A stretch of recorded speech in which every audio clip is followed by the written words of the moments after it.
चिमणे काय झालं? काय झालं? कोण आहे?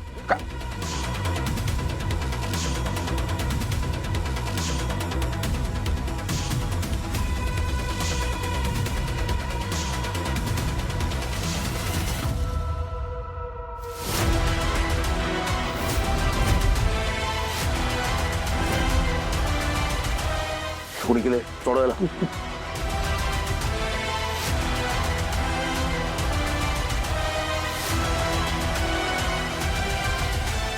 जामकर साहेब साकेत होता तो. साकेत होता तो.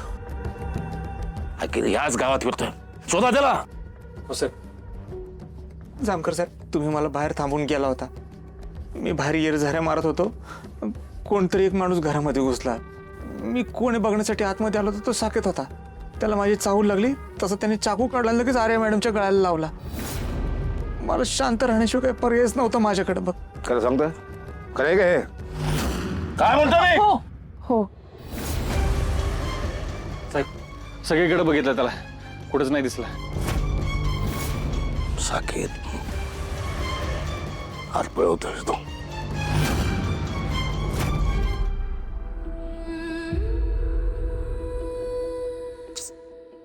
अजून कसं आलं नाही ते?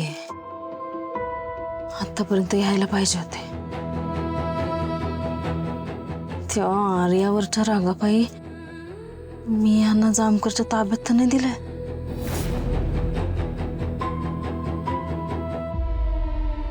त्या जामकरचा लय जीव आहे त्याच्या बहिणीवर.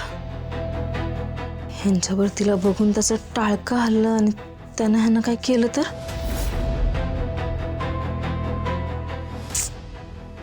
रागाच्या भरात काय करून बसलीस लाले? हा, सगळी तुझी चूक आहे लाले. नाही, माझी नाही आहे चूक. सगळी त्या आर्याची चूक आहे. तिला काय गरज होती माझ्या नवऱ्याच्या मागं लागायची? आणि माझ्या नवऱ्याला पण लय बायकांच्या मागं लागू वाटायला लागले. असंच पाहिजे. बघू दे, चांगला कंड जिरू दे यांचा.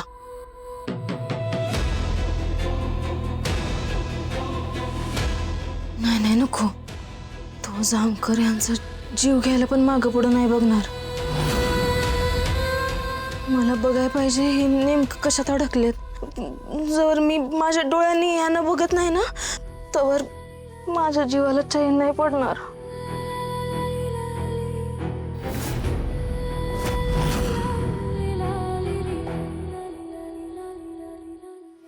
जामकर साहेब बरं झालं तुम्ही वेळेवर आला. आर्या मॅडमच्या जीवाचं काहीतरी बरं वाईट झालं असतं. तो साकेत लय डेंजर आहे बरं का. साहेब मला एक गोष्ट कळना झाली, तो साकेत एवढा खुनशी का झालाय? माझ्यामुळे वागतोय तो खुनशी असा. त्याला चांगला हाता काढून काढलाय मी.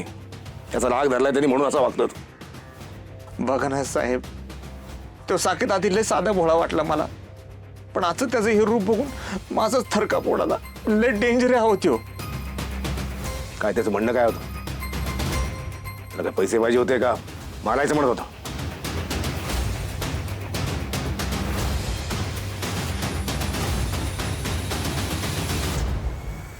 आर्या मॅडम अहो बोला. त्याशिवाय ह्या प्रकरणात सुटका नाही व्हायची.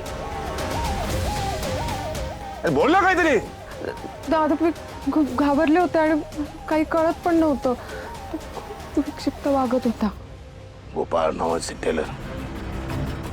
धन्यवाद साहेब. तुम्ही धन्यवाद नका हो म्हणू. आयुष्यात पहिल्यांदा तुम्ही माझ्यावरती काहीतरी जबाबदारी सोपवली, मी ती नाही पूर्ण करू शकलो. माझीच मला लाज वाटते. मी तुम्हाला सॉरी म्हणतो. मी निघतो.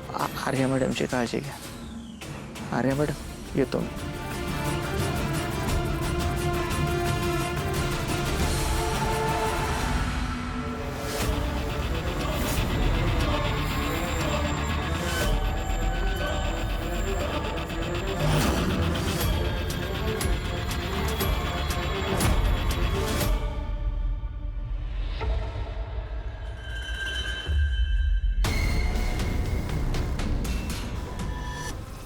यांना तो जामकर पोलीस स्टेशनला घेऊन गेला असणार. यांना मारत तर नसेल ना तो. मी पण रागाच्या भरात काय करून बसले. लालेजी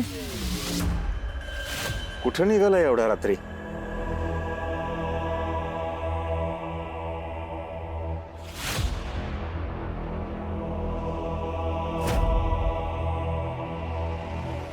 हे तर व्यवस्थित आहेत. यांना कुठंच काय झालं नाहीये. मी फोन केल्यावर जामकर साहेब नक्की पोचले होते ना घरी? का हे जामकरला चुकवून निसटले तिथनं? का जामकर गेलाच नाही घरी? आणि तो जर गेला नसेल तर ह्यांच्यात आणि त्या आर्याच्यात तुम्ही कसं आलात? कसा आलं म्हणजे? चालत आलो. का हो? काय नाही, मला भास झाला तुम्ही कुठल्या तरी संकटात अडकलाय. तुम्ही अडकला नव्हतात ना कुठल्या संकटात? नाही नाही, मी कशाला कुठल्या संकटात अडकतोय? ज्या माणसाची कर्म चांगली असतात तो माणूस कधीच कुठल्याच संकटात अडकत नाही. आणि मी तर कधीच नाही. तुमची चांगली कर्म बघून आली आहे मी मगाशीच. का हो? असं का विचारलं? मी कुठल्याच संकटात अडकलो होतो का? उशीर झाला ना यायला तुम्हाला. तुम्हाला व्यवस्थित बघून बरं वाटतंय मला. कुठं होतात? नाही म्हणजे दुकानावर नव्हतात तुम्ही? हां, नव्हतो. तुम्हाला कसं कळलं दुकानावर नव्हतं? तुम्हाला बघायलाच आले होते. नव्हतात? हां, ते मी डिलिव्हरी द्यायला गेलो होतो. कोणाला सांगून नव्हतं गेलात का?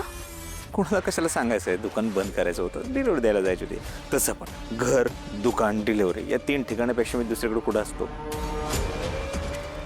काय नाही, तुमच्यावर आत्ताच हल्ला होऊन गेलाय.